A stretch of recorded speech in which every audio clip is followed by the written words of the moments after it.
Hello, and thank you for joining us for this episode of the Marketing Guides for Small Business podcast. My name is Ian Cantle, and I'm joined by Jen, Ken, and Paul. And together, we are your marketing guides.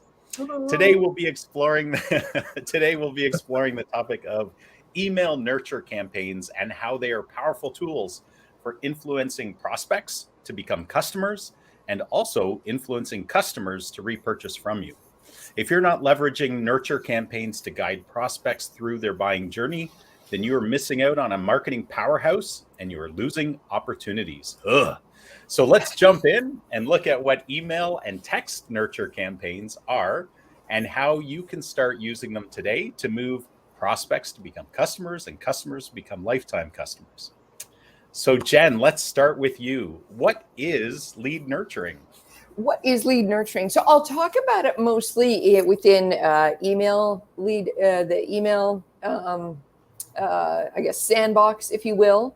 But what I like to do too, because we have to remember our small business listeners aren't all, experts in marketing. So sometimes we throw around this language in marketing and forget that, some of our audience might not know what that means. So lead nurturing is the very same thing that you would do in real life when you meet somebody. So you meet somebody at a networking event, you meet Bob at a networking event.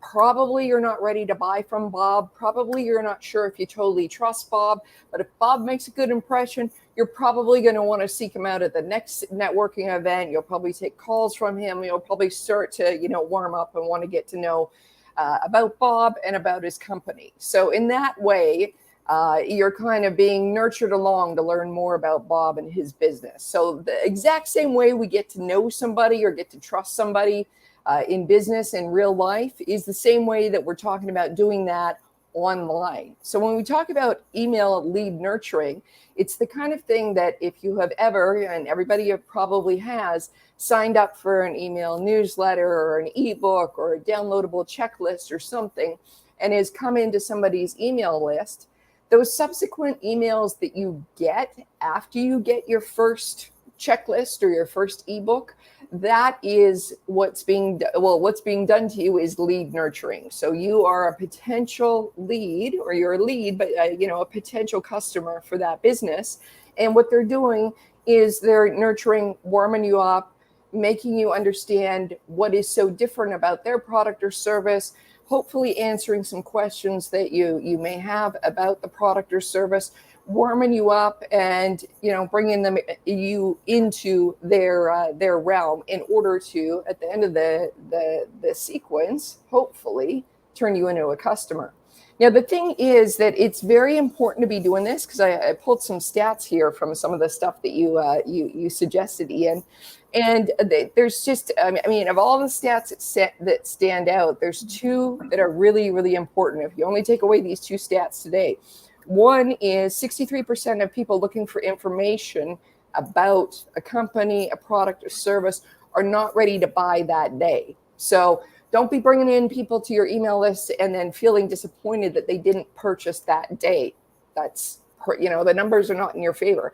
However, the important thing to do have is if folks are ready to buy from you, and it says here, 3% of the market is actively buying, ready to buy. So you do want to have the opportunity for someone to book that demo with you, buy right away, because you have to remember people are at various different stages of their buying cycle when they come into you. So at a broad explanation, that is what lead nurturing is. That's awesome. Hey, Jen, can I dovetail on that last statistic? Yeah, for sure. I've heard this relate specifically to social media, but I think it also applies to email marketing or text message marketing, because it's about getting people ready to buy, or people who are ready to buy. And that is that while 3% at any given time are ready to buy, there are 15% who are really close, who just need a little bit more information. And so that's why, on social media, remarketing campaigns are so critical. On email, it's the nurture, is the remarketing. Yeah. Really. Yeah. And I think it's important when we think nurture, like, I've known some clients to think, okay, nurture, okay, so let's put them into a 52-week kind of nurture cycle. And it's like, we don't have to nurture that long. They're going to come and be ready to buy at different stages. So just be aware that while some people will take a long time, some people are ready to pull the trigger today. And like Ken said, some people just need a couple of questions answered and then they're ready to go as well. Yeah. That's awesome. Thanks, Jen and Ken. Paul, why do we need to nurture leads? I mean, Jen touched on this a bit, but can you go a little bit deeper into that? Well, I think a lot of it comes down to timing. Most people, when they first hear about your business or you first start engaging with them, they're not ready to buy. And 80% of new leads don't actually result in a sale, and that's because there's no nurture sequence going on. And it takes about 10 touch points before someone goes from knowing about your business to actually buying.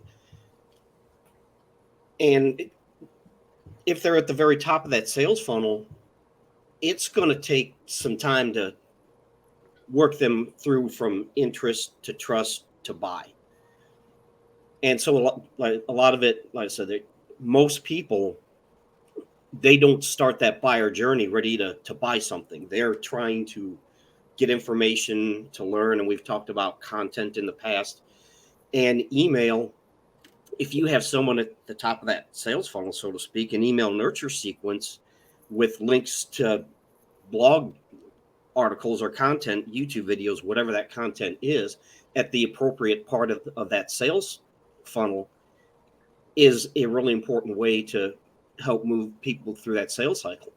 And, we've talked about this in the past, that the consumer has the power. By the time they engage with a business, they've already done a lot of their research, and you're probably on the short list of a few other businesses, and they're just deciding which one should they do business with and why. And a lot of times the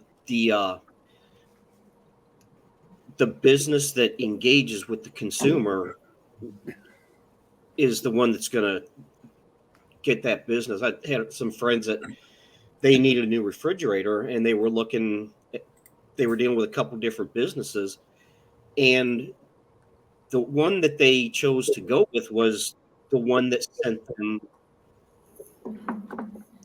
They didn't try to get them to pull the trigger and buy so much as they sent them informational content about why the pros and cons of the different types of refrigerators and why this one is better than you. And they would send them like a quiz or a survey. What's important to you? Do you want a side-by-side refrigerator? Is a big freezer important to you? And here's the pros. Some have the freezer at the top, some have the freezer at the bottom. Here's the pros and cons of this. And that's the company that they ultimately bought from. That's a great example, Paul. Yeah, just informing people, keeping top of mind, right? If somebody visits your website, visits your location, however they get into your circle of influence, and you're able to stay top of mind by providing valuable information, you're going to come out ahead, unless you do it so poorly that you actually create barriers to the sale. But if you're doing that, you shouldn't be, you need to work on that. But that's hilarious. Yeah, don't send them a link to your competitor. That's right. Don't do a bad job. Right. There is bad. That's one of the things I was going to say. When you're researching something new as well, we have to remember that some of our leads, some of our potential clients may not know what they don't know. So this comes into, we hear so many times, oh, we've answered that question, or, that's pretty basic content. But if you put yourself in the client's shoes, they're new to buying your product or service, really at the 101 level research, they don't even know what questions or what things to be concerned about. So that's when, some of your very, very basic 101 level content is going to come in and be really, really helpful. So don't be discounting that either as they're researching you. Yeah, but if you've never bought a dishwasher before, Yeah. you probably don't know anything about it. What's the difference between a $3,000 dishwasher and a $500 dishwasher? Yeah. I mean, that's a lot of money. That's a big difference. $500. What was that? Oh, there we go. $4,500. Well, that's the difference. Well, and what the analogy that you're both talking about is quite interesting, because you also have to remember that when, for example, with this particular buying decision, yes, they could be the only decision maker, but chances are they may have a spouse involved or a partner who would like to be, they want to be a part of this. And it's almost, if it's anything like my household, I'm a researcher. So I do enormous amounts of research into the dishwasher we got. And then it was up to me to convince my spouse that was the right dishwasher.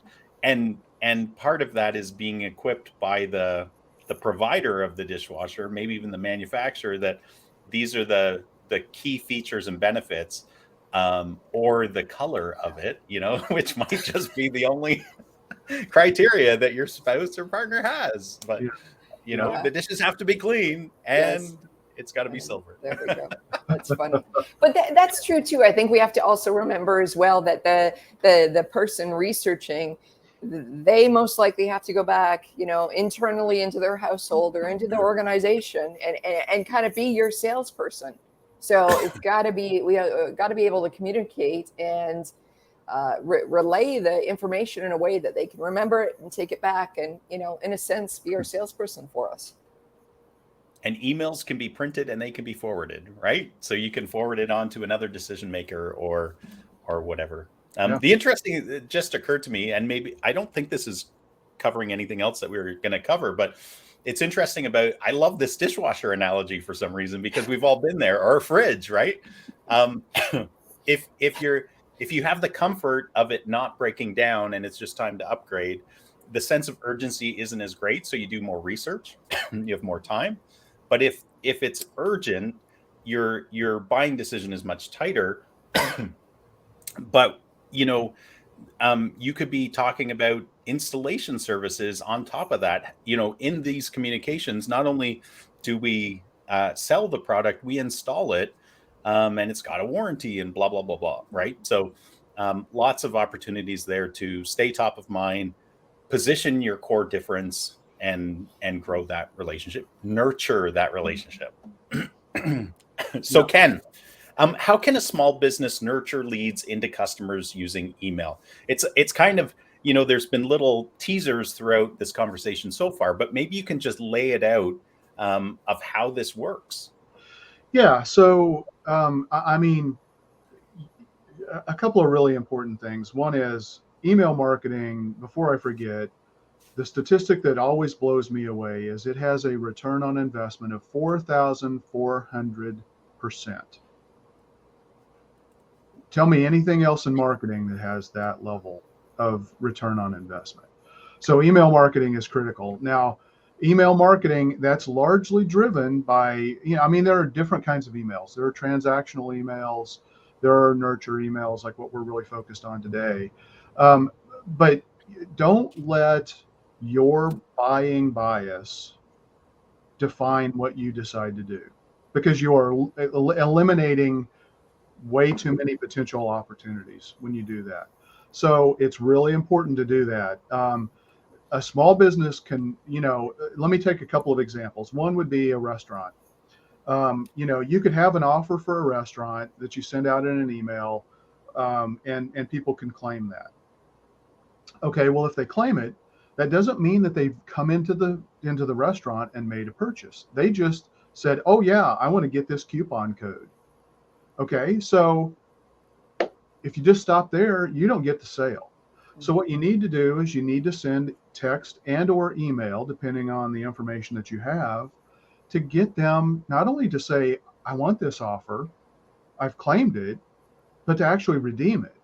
And so, at a very simplistic level, you know, they can sign up for an offer. You might send a couple of emails to say, hey, you have 24 hours or 48 hours before your offer expires. Make sure you come on in. Or if I were me, and it were text message, I'd send them a picture of the pizza. If it was a promotion on, like a cheeseburger pizza or something. Yeah, with the cheese oozing out, right? Like stretching. Yeah, and it's like, because when they see that, you can send, if you have the right text system, you can send pictures in your texts as a part of your text marketing system. And you can certainly do that with email. And again, you're trying to get people to move from the point where they're like, well, I'm interested, I'm kind of thinking about it, to the point where they're actually spending money with you. I mean, that's where you go from nurture, from a lead to a customer, is when you get that transaction of where they're spending money with you. So that's at the kind of the low end, the simple end. At the high end, let's say that you're thinking about making a major investment in buying software. You're probably, you might get somebody to say, I'm interested, I want to learn more, I'm just starting my journey, I want to read this ebook, because I need to understand what are the 5 things that I really need to make sure I'm evaluating when I'm looking at enterprise resource planning software, for example. And so you give somebody that book, that ebook. So there's a transactional email that you send, which is the asset delivery, to make sure that they get the ebook. But then you need to have the nurture series. And then, I mean, we've got some formulas that we use over and over and over again that work really well. Send something that's a problem solution, your core differentiation, testimonials from customers who've experienced success using your product, a paradigm shift. Why is your solution different than everybody else? And then ask for the sale, and build a series like that. And don't be afraid to ask for the sale. And you know what? The sale may or may not happen. Probably won't happen. But that's okay. Don't give up. Now you drop them into a long-term nurture where you keep sending email once a week, once a month, once every 2 weeks, whatever the formula is right for you. And it's going to vary based on the nature of the business and the typical transaction sizes that you have. Online stores are going to send emails much more frequently than B2B businesses that sell, $100,000 software solutions. But still, you want to get into a regular rhythm because you want to stay top of mind. And don't let this bias say that you might have saying, you know what, I get so many emails, I don't want to do that to somebody else. It's like, you're missing the point. The point is you need to stay top of mind, and email it's more effective than social media for any type of business. Email is more effective than social media. Social media, you're at the mercy of the algorithm of who decides, what of the platform that decides who's going to get to see your content. With email, it should be delivered in their email box or inbox. Now, it might go into a spam or a promotion folder, depending on the nature. So you might need to give people some guidance to say, hey, make sure you whitelist our emails, so that you don't miss any important information, things like that. But still, email, that's why email has such a ridiculously fantastic return on investment, because it drives sales. But it's not just a one and done kind of a thing. If you're expecting to send that one email and get people to make a purchase and instantly become a customer, you're going to get some of that for sure, especially on the lower end ticket items. The smaller that something that you sell, the more likely it is, that maybe somebody would make that purchase because it's not a big risk to them. But if you're talking about asking people to invest thousands of dollars, you've got to stay top of mind. Don't let your own bias keep you from doing one of the best things that you can do from a marketing perspective. And just to be clear, Ken, we're not talking about unsolicited email spam. Correct. The reason those percentages are so high is because when somebody opts into your list, they're making a choice at that point. So you're an invited guest, not a recurring pest, right? It's That's right. That's right. You know, another great example, if I can take just another second, is you know, to get somebody to show up for a webinar. Look, I sign up for webinars all the time. Do I show up for 90% of the ones that I go to? No, but I want to keep my options open, right? So one of the best ways to keep your participation rates and to get people to actually show up for your webinars is to send them a text message reminder and or an email reminder to say, hey, you know, we're starting in 2 hours. Make sure that you've got the calendar link ready to go. mm-hmm. You know, and so it just improves, and that's not a paid transaction, but it's moving somebody further along in that nurture where they're just raising their hand saying, I'm interested in this topic, I might come. Now you're trying to get them to come. Maybe getting them to come is essential to helping them take that next step to say, okay, now I'm ready to schedule a consultation, you know, and so you've got to nurture them the entire way. You're really trying to accelerate the buying cycle as much as you can with 100% of your prospects' permission. They're going to go as fast as. And the other thing that's important to note too is always give somebody the ability to step on the gas pedal.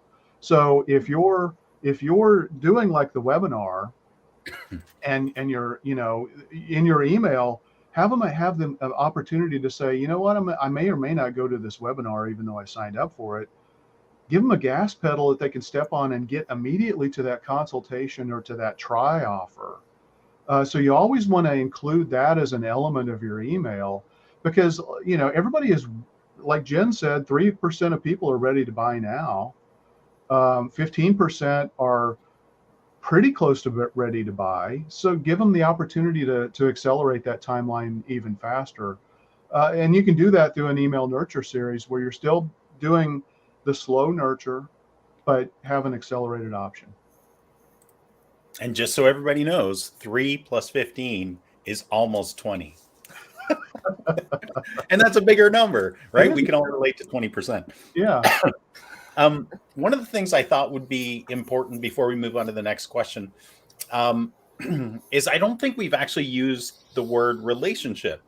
Like, we've talked about nurturing and kind of the process and why it's important, but this is all about building a relationship, right? And so Jen's example at the very beginning about building a relationship in a networking environment and then continuing that after is really relevant. So I don't want that to get lost with our viewers, listeners, because if you forget that it's a relationship that you're building, you will forget the human aspect of this, and it won't work.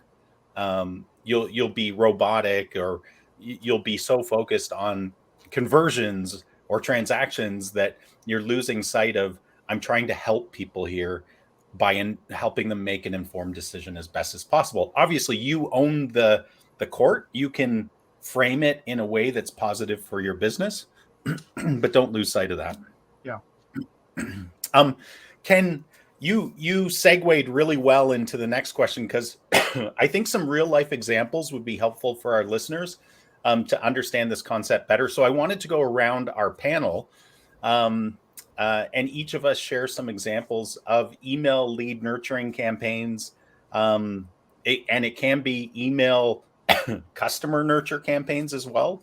But any kind of nurturing campaigns that you guys have seen that work well, and just give an example, because I think we just want to paint a picture of what this can look like for different businesses. So Ken, why don't we start with you, because you're in my top left corner of my screen. Okay. Well, yeah. So, you know, for example, maybe a high-end siding contractor selling a product like James Hardie siding. You know, that's a big ticket item. I mean, and a lot of people don't know the nuances of siding. I mean, you know, and so if you're trying to get somebody to recognize all of the benefits, you know, of a particular solution like that, you want to get them into that nurture series where they download an ebook to learn more about it. And then you want to send I think a 5 to 7 email nurture series is really good. Again, talk about the value proposition of the product. I mentioned this before. Talk about the paradigm shift. Why is working with you and the way you provide the solution different than everybody else? Provide backup with testimonials of satisfied customers that had that sighting, the same sighting in your customers, in their own words. How did you transform their lives? I mean, marketing is about transformation. So you want to, the more that you can paint that picture of transformation, the better. And then at the end, every one of those, you want to give an opportunity to say, by the way, if you're ready to schedule a consultation, click here now, and they can go and hit that accelerator pedal and go right there. But at the end, don't be afraid to ask for the sale, and have a compelling reason of why somebody needs to take action. They may not be ready to take action yet, but the last email in the nurture series should be basically a sales email. It shouldn't be overtly sales-ish. I mean, it shouldn't be high pressure stuff, but it should create a compelling reason why they really ought to consider doing business with you. And then, like I said, it's okay if they don't take that action. Drop them into your long-term email nurture where you're sending them that newsletter once a week, once a month, twice a month, whatever it is. So that's one example. And then, the other example is, again, I think it can be a much simpler nurture. And that's the restaurant example that I used. Provide an offer, give people a reason to claim it, and then send them emails to make sure that they've come in and they've redeemed that offer. And that can be over a span of a 3 or 4 day period. And you send the initial email to let them know about the offer, and then send them two follow-up emails after they've claimed the offer to get them from just claiming it to actually making a purchase. So those are, and those formulas work across pretty much all businesses. So if you're a florist, you can do that, kind of that version of what I talked about with a restaurant. If you're a window contractor, if you're a software company, you can do more of the James Hardy sighting example kind of a structure. Those are great examples, Ken. Thank you. Paul, any examples from your side? What do you got for us? Well, I like going back to the refrigerator example. I thought that was a really good sequence because they weren't just sending them emails about this is some of our most popular models. This is what we've seen from our customers. They were actually asking them, what's important to you? Mm-hmm. What are you looking for? And then based on that, they made recommendations. And I thought that was a really good nurture sequence. And in the marketing world, we would call that segmentation, right? You've taken the bigger bucket of customers or prospects. They've self-identified as they want a dishwasher or a fridge. Maybe they want a Wi-Fi enabled fridge, and then, keep segmenting them down so that you can personalize the messaging as much as possible. Yeah. That's great. Jen, what about you? Some examples? Sure. I've got one example I'll take you through. It's B2B software. Let's talk about that. And when I say B2B software, I mean not like Microsoft Office, software for anything to run, I guess, a larger business. And the reason I picked that, we work a lot with those kind of clients. But one of the problems for a buyer in that area is that particularly if you go into, say, a crowded landscape, everyone kind of sounds the same. They kind of talk about their features a little bit differently. So it's really hard to get that apples to apples comparison. So yeah, the buyer can be left going, okay, I have my my short list, and I'm still not sure who's doing what. And what could be worse is sometimes these software systems say, oh, compare us to, ABC company or XYZ company or whatever. And then the chart that they compare it to obviously skews everything in one vendor's favor when they all have good quality. So come on. So that can be the confusion and the frustration that a buyer feels as they go to start embarking on, okay, what B2B software do we get for our manufacturing plan or marketing company, whatever it is. So a nurture sequence that has been successful looks like this.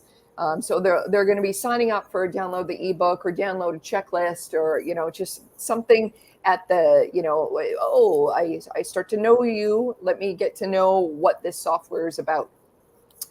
We then go into some of the problems. So some of the problems that the company or that buyer would have and how this software would solve it. So instead of going right to the features list, speeds and feeds, we go into, the problem of not seeing your finances correctly, or the problem of, XYZ always happening in the manufacturing plant. You can't see that. So the problem, and then explaining how this software could alleviate that problem. The next, the next email out would be a needs analysis. So this would be something to help the buyer understand what exactly do you need? Because we understand you're being bombarded with all these features. So what exactly do you need in your business? So it would be a checklist or not really a checklist, but a bit of a quiz. That may be making it too simple, but a little bit to get the buyer to think about, okay, what are the actual problems that the software needs to solve? And then, and this is what we've done with a couple of clients. And this, as I talk about this would come from, really understanding your strategy and the tone of your business. And what I mean by that is the next one, we send out something that is, that we may not be for you list. And what that means, if there's, if you're really concerned about A or B or C, our software may not be the best for you in this situation. And that may sound counterintuitive, but one of the worst things that can happen in a software sale is, a really quick churn or customers leaving after implementation or after the first year of being with you because what they thought they bought didn't meet their expectations. So it's really important on the upfront to really clarify, we're great, we do this, we don't do this. If you want this, you should probably go there. That'll just save all kinds of heartache and all kinds of lost sales, to be quite serious. Next, we go into the sign up for the demo, a real push for that. One of the things that we had found is there's a couple of different personality types coming to a demo. So one, of course, you got your ready to buy. So that's great. You got your super apprehensive. I'm going to put my guard up right now because I know I'm going to be asked to buy at the end of this demo and I'm not buying right now. Right. So there's some anxiety around that. And then you got the people that come and just feel like, oh, I should probably go to the next step because I spent all this time there. So what we do before the demo is we have a little video that plays to explain to the person, here's what's going to happen during the demo. Here's how long it's going to take. At the end of the demo, here's what to expect. And depending on the company, we will be asking for the sale. We won't ask for the sale. There's no pressure. So it really sets up the expectation. So, if you're going to invest your 45 minutes or so in a demo, this is what this is what to expect.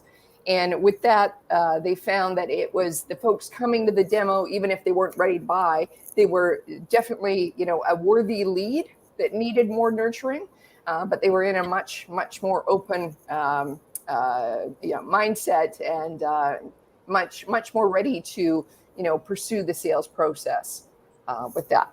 So anyways, that's it's a bit long-winded, a bit complicated, but that's been a nurture sequence that has worked for that type of product. That's awesome. And it's interesting. You brought up the idea of education in the buyer realm. And I don't have stats in front of me, but it's very commonly understood, not just in the marketing world, but the business world in general, that an educated buyer is a better buyer. right? So the you know the what you talked about there, Jen, and Paul and Ken, you talked about this as well, is that you're essentially educating your potential buyers, which Yeah. Well, so I mean, one of the nurture sequences that we have is because we take a very holistic approach. I think we all do to SEO. It's a total online presence kind of a mindset for SEO, right? There are a lot of people who sell SEO as a one-dimensional thing, and that one-dimensional thing, they sell it really cheap, and the novice buyer doesn't necessarily know any better, because why would they? They don't have the knowledge and expertise or access to some of the information easily that maybe they need to. And that typically is just the on-page SEO. Ooh, cool. I get title tags, I get meta descriptions, I might get, 500 words of copy.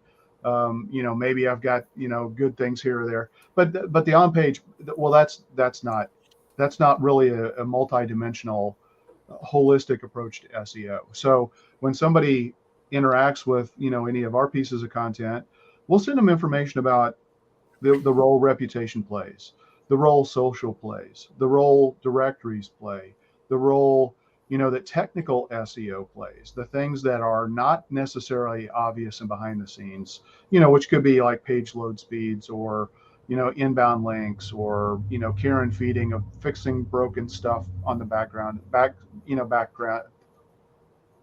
anyway, behind the scenes of your website, in a way to try to educate people, so that they understand, okay, when I'm thinking about SEO, I really need to be thinking about more than just this one-dimensional thing that this other person is talking to me about. And if, because that's a much, much, much better client for us. And I want to provide, I love educating, and we can point them to, I think we've got links in these emails that send them to watch this webinar or a recording that we've done that explains, in 30 minutes, what is reputation marketing? What is, how does social media feed into the SEO beast to amplify your results? And so yeah, I mean, education's huge. Yeah. Let me share a few as well, guys. No. I was thinking, okay, I'm going to anyways. Although you have control on that side, Ken, so you can mute me if you want. But these are specific to dentists, but I think they work in any healthcare field, and I think they're also applicable to any business. But one we call the stagnant patient reactivation campaign. So as you can imagine, there's lots of reluctant patients in dentistry. I'm actually one of those, even though I love my dentist. Wow. I bear the scars of bad childhood dentist experiences. So, but this is a way where the dentists, they have this rolling year, right? And they can say, okay, we haven't seen, this list of patients within, 8 to 12 months, man, we got to get them back in here. Obviously, they can pick up the phone. That's very labor intensive, and a lot of them do that. But you can also either layer that on with a reactivation campaign, which is proven to be extremely powerful in the medical field. Another one is related to benefits. If people have benefits and they go to a dentist or any kind of practitioner, really, from October to December, there should be nurturing to your whole client base, patient base, saying, now is the time to use up your benefits. Because if you don't use them, you lose them, right? And then funny enough, between January and March, you should be talking about, hey, your benefits just rebooted. Get in here, right? Right. Yeah, absolutely. Yeah. The last example I wanted to share, because this one's, I think because of, Ken, you talked about people's biases.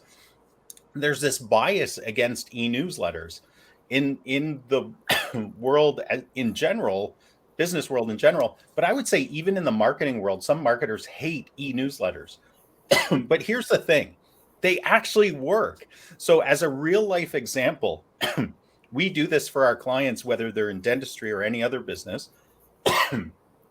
But one of the examples I love is every time we send out a monthly newsletter on behalf of our dentists, funny enough, the day of and 3 days later, we're seeing form completions come through like crazy, like book me for an appointment, book me for an appointment. So in essence, it's a way of reactivating people because you're staying top of mind. If they love you, they're going to be like, why haven't I been back to see Dr. Joe? You know? So, and my teeth are feeling, you could always say, do you feel that gunky furry feeling on your teeth? Get in here, so, but it works. And so I think those are really great ways to leverage email. Yeah, those are great examples, Ian. Especially the furry teeth, right? Yeah. And that'd be a great visual to show. Yeah. That's actually true. I'm going to be searching for that. Well, guys, thanks for sharing those examples. Jen, if I can get through this question without coughing some more. That's okay. Using the marketing hourglass as a framework for the buyer's journey, can you help us understand some of the most common stages that email nurture campaigns can be used to help people in their journey to buy from you? Sure. Yeah. Yeah. Okay. So the marketing hourglass, know, like, trust, try, buy, repeat, refer. We should have our little thing up there, but I think it's edged in all our minds by now, isn't it? So anyway, just as a review, the marketing hourglass is something that was invented by John Jantsch of Duct Tape Marketing.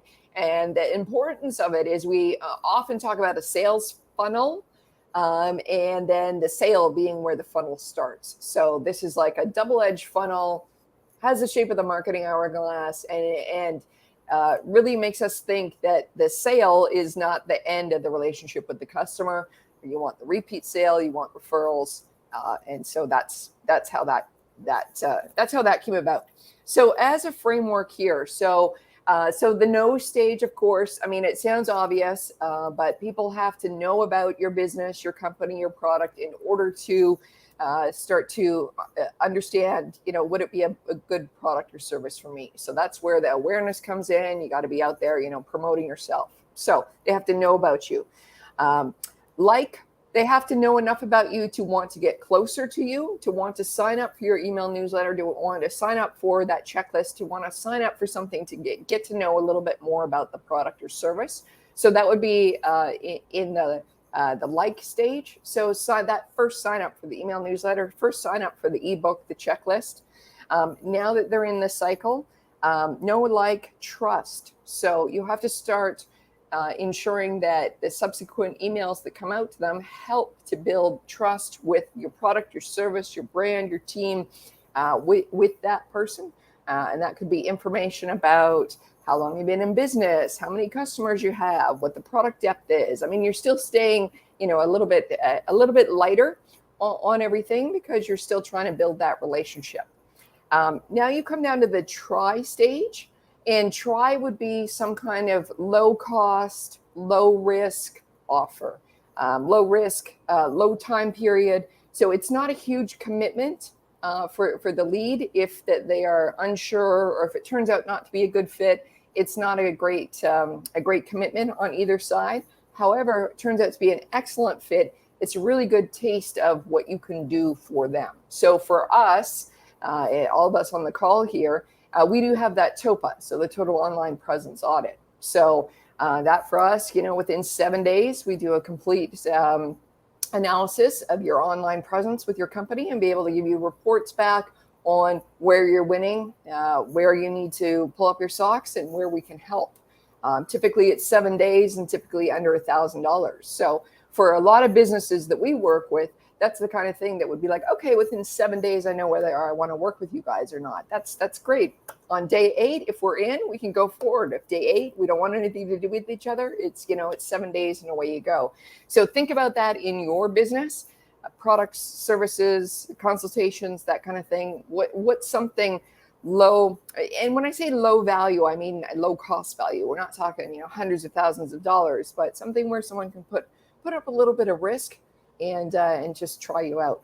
Next stage would be the buy stage. So depending on what it is, you're either going to have the person buy the product or service online, or they're going to have to come into the store or get it shipped to them or whatever it is. And then after that, you want to make sure that they're happy with their purchase. and then go to the repeat stage, which would be, if it's a I was going to say, if it's a consumable, how often are they going to repeat buy? If it's a subscription, how often does your subscription renew? And then the referral as well. So how happy have they been? How satisfied was your product or service to solve their problem? And could they refer to friends, families, colleagues, business partners, your product or service? That's awesome. The the thing that comes to mind about the buy stage, the post buy stage, is that we all sometimes have buyer's remorse depending on what we bought. The bigger the purchase, the more remorse possible, right? So I think that's a really key stage too that people forget about, because the business is so fixated on we won, they're dinging the bell in the sales office, and they forget that it's a relationship and that they need to reinforce the value of what the person just invested in. Software companies are actually very good at this usually, because once you purchase a subscription to their software, you're getting email tutorial, like links to tutorial videos, you're getting reinforcement of the benefits. Don't forget to do this, onboarding, quick tips, that kind of stuff. And also when you mentioned referral, one of the things that comes to mind for me that's just like a slam dunk, and we don't really think of it as a nurture sequence, but it is, and that's the review funnel. Is when we're asking satisfied customers to leave us reviews, we often call it a drip campaign, but it is a nurture campaign where you're trying to just express to them, we really want to hear what your experience has been, and if you share it with others, we would really appreciate that, right? And usually it's a multi-touch type experience. Thanks, Jen. I know that was a lot to walk us through, but I think it's really important because email can be used at so many stages that are valuable. Yeah. Hey, Paul, what are the different parts of an email lead nurture campaign? Yeah, we've kind of touched on them. I guess we haven't put them in order, so to speak. But first, I have a purpose. A lot of times, if you're selling software, you might send the first email. You might send out an ebook that they can download and read, and that talks about your product, how it can benefit you or your company. Personalize the greeting in the subject line. Don't send out generic emails.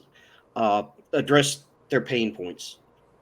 Send out another second email that addresses their pain points and how your product or service can solve that problem. Then send out another email that includes testimonials. Then send out another email that maybe compares your product to the competition, and then can mention this. The final email should be a call to action. Ask for the sale, and maybe it'll happen, maybe it won't. But if it happens, great. And then keep in mind that's not the end of the process. And if it doesn't, then you put them into a long-term sequence. But it kind of varies depending on the business. Like Ken had mentioned, a restaurant. You're probably not going to have a 7 email sequence for a restaurant, unless your appetizers are $100 a plate. That might be different. Yeah. So for a catering example, you might, but that's a great. Yeah. But for for just to get somebody to come in and buy one cheeseburger, get one at half price or something like that. You're right, Paul. And if we were to, so that's kind of a campaign level view. If we were to zoom in and look at actually a particular email, right? You've got your list, you've got your subject line, you've got your body, right? So, what are you going to talk about? You've got your call to action, which I think a lot of people forget to include, and I think you called that out already. But then you have to have an unsubscribe link as well for canned spam and all. I was saving that for the panel discussion. Oh, I'm so sorry. Oh, You can just repeat it, and you'll repeat it better than But yeah, how you do have to have. That's a good point. You do have to have an unsubscribe link, because even if people have opted in, if they can't unsubscribe, they may just wind up marking it as spam, and Yeah. you don't want that to I happen, don't want that. No. And why don't you want that to happen, Paul? because it can. Too many people marking your emails as spam can get your domain or your IP address blacklisted, or both, and that's a pain in the ass to clean up. And that that leads to non-deliverability, right? Like Right. your emails won't be able to be delivered as much. Yeah. Sorry, I was doing it in such a leading way. You This assert is the answer I want you to say, Paul. Ken, I think this leads really well into how can marketing automation be leveraged? Because we've been kind of talking about sequences, but I think this is a really prime opportunity for businesses to leverage marketing automation. So maybe talk a little bit about that and how it can be used for lead nurture. Yeah, well, I think it's important to look at the different kinds of things that email nurture can do for you. And we've talked a lot about them, but I'm just going to kind of, call them out specifically. Indoctrination. We've talked about that.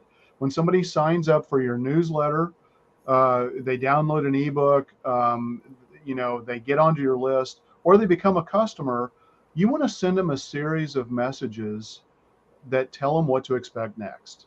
And so you can and probably should automate that. And as Paul mentioned, use personalization. That if you're using a credible software solution, to automate your emails, you're going to be able to pull in their first name automatically.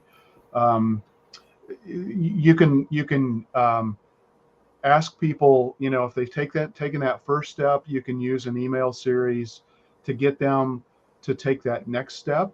To maybe you've downloaded this ebook, maybe you're interested in learning about this webinar, and so you can kind of work on engagement and kind of moving them in a broader circle. You can also refine that circle by asking, sending a series of questions that get them to self-identify and segment themselves, as we've talked about with the dishwasher, or the appliance scenario. It's like, I'm only interested in, black finishes. And so don't send me any information about any dishwasher that's not got an option for black as its color. They can self-identify, and you should respect that, and you should take that opportunity. Quizzes are a great way to do that. So sending an email to drive somebody to a quiz to get them to self-identify, and then build an email nurture series. You may have, personality types, identify personality types. There might be, you should write a series for each one of those personality types that is a nurture campaign that takes them to the logical place of where they're going to be taking that relationship, as the word you used, Ian, from just being a lead to the point where they're ready to become a customer. Re-engagement or reactivation is huge. All of these can and should be automated. They're, whether if it's for one person at a time, chances are the campaign structure and the messaging is the same over and over and over again. And by automating it, you're making sure that it's not falling through the cracks. So it's hugely important to do this. And if you're not using marketing automation in this day and age, you're missing a huge opportunity. I guarantee you're leaving a lot of money on the table of business that you could close if you built out intelligent automated marketing campaigns. Yeah. And just if I can zoom out even a little bit more and just say, like, marketing automation at its simplest is a smart system that says, if the person does this or says this or is tagged with this, do this, right? So, Right. and then you can have multiple workflows that say, or sequences that say, send this, these 7 emails. And then at the end, it's a choose your own adventure, right? If they select something, send them somewhere else. If they don't, send them to just a long-term nurture. So it Yeah. really does simplify the business side of it as well. Exactly. For example, on our website, we have 50, the 50 top questions search for local search. The people should ask or do ask. And so if somebody downloads that, then I'm going to drop them into that SEO email nurture series that I described, because I want to work with people who get the importance of doing SEO from a holistic perspective. But then I've also got like an ebook on my website somewhere, I'm sure, that is about text message marketing for insurance agents. How can you use text message marketing effectively as an insurance agent? And so I'm going to send a completely different automated email series nurturing people who download that ebook than I would the SEO people. So, so use your segmentation, and then marketing. The great thing about marketing automation is you can clone the structure, so you might have the 7 emails that you would send to either one of these 2 people who downloaded these 2 completely different topical, ebooks, but the structure of the campaign: send this message and then wait 2 days, and send this message and wait 3 days, and send this message. And you may already have those high-level messages defined in terms of the theme of the message. You have to go in and change the guts of it, but you've got your campaign structure. So again, I know you love this term. It's a force multiplier. Marketing automation is a force multiplier. I just used that in a presentation yesterday, Ken. I need to have like a little picture of you beside it. Hey, panel, this all sounds really great. And I think it's become clear that there's a lot of low-hanging fruit in email nurture campaigns. I thought a great way to finish off, we're coming up to the end of the hour, but let's go around the panel and each guide can share their tips for businesses in getting started in this valuable marketing strategy. So Jen, I'm going to start with you, and we'll go Jen, Paul, Ken. Okay. If you're just really at the very basics of getting started, what I would recommend is start with a company newsletter. And I would recommend that because an expectation of a company newsletter is generally monthly or quarterly. And so you won't have the pressure of having to get something out every single week. As well, it'll give you the breathing room to get started with your email automation. Even if you're starting with something very basic, say a MailChimp, in order to send out the email, it'll give you the opportunity to look at your analytics, get comfortable with that. What does open rate mean? What does it mean to get going? What does it mean to collect content, to be putting in the newsletter every month? And after you get comfortable and into a groove with that, going to something more sophisticated will be a lot easier, because you will have that basis of understanding, okay, what kind of content needs to go in, what kind of cadence do we have to do, like what do we expect, and how are we going to speed this up, and also narrow it down for certain products or services. So I would say, if you're at the very beginning, a monthly company newsletter, run that for a quarter, and then start to see how you can ramp up your email nurture campaigns. Great one. Thank you, Jen. Paul, over to you. Well, since you stole my thunder, I'd say a couple of things. First of all, don't abuse it. Don't send people 3 emails a day. I know we all see that all the time, and you send me 3 emails a day, even if you have an unsubscribe link, I'll probably mark it as spam at that point. And have a focus on one thing in that sequence. Don't try to market, sell, whatever word you want to use, 3 or 4 different things in the same sequence. Focus on one thing. Don't confuse people. I think those are the 2 biggest things I'd say. Awesome. Thank you, Paul. Ken? And have an unsubscribe link. Yeah. Yeah. I would say build your list. If you don't have a list, you've got a list. You just need to pull it together. So, look through your Outlook or your Gmail, whatever you're using for your business, and build your list with people who are regularly interacting with you. You look at your invoicing software. If you're sending electronic invoices out by email, you've got a list. So take advantage of that, start pulling it together and using it, and then work on a strategy of building your list. Give people a reason to opt in, make it easy for them to opt in. So have options on your website, ask people through social media, move people off of social media onto email. We've talked about how more, I think I read a statistic the other day that email is 20% more effective at reaching people than social media because again, you're not at the mercy of an algorithm that decides what copy it's going to deliver in somebody's newsfeed. So leverage, if you've got a good following on social media already, get those people off of social media and to join an email newsletter or sign up for an offer so that you can get them to opt in and give you permission. The other thing is keep sending, because email addresses go bad really fast. People change companies. So if it's a company email, the company email, when they change companies, that email goes bad. If they are personal emails based on the nature of, what you're selling and who your ideal customers are, every time somebody switches phone providers or internet service providers, there's a good chance that their email address is changing. So email addresses, if you don't keep sending on it, and this is why Jen's point about sending a regular, at least monthly email newsletter, that keeps your list clean and pure. And that's really important. Yeah. Awesome. Thank you, Ken. And thank you, panel. I think this is a great place to wrap up. Thank you, Ken, Paul, and Jen, for sharing your thoughts on this important topic.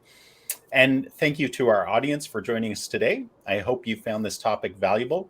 And because we broke the hour mark, just so you know, you can speed up podcasts and make us sound like chipmunks, and you get through it faster. So, that's an option as well.